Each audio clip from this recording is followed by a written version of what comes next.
Est-elle un message fort contre ce protectionnisme américain?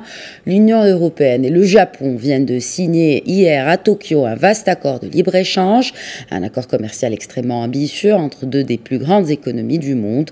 Elles se sont d'ailleurs félicitées. Le Premier ministre japonais Shinzo Abe et le chef de la diplomatie européenne Jean-Claude Juncker, ainsi que le président du Conseil européen Donald Tusk. Le texte porte sur une zone de libre-échange couvrant près d'un tiers du monde et plus de 600 millions d'habitants. Les trois dirigeants ont longuement insisté sur le rôle de porte-drapeau du libre-échange au moment où le président américain fait planer la menace d'une guerre commerciale mondiale.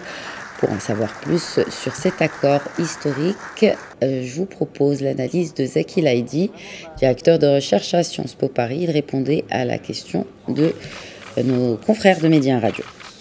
Les Européens, les Japonais comme les Chinois ont effectivement intérêt à maintenir un système commercial multilatéral ouvert pour effectivement contrer la politique américaine. Maintenant, il ne faut pas s'attendre, si vous voulez, à la constitution d'un front uni face à Trump.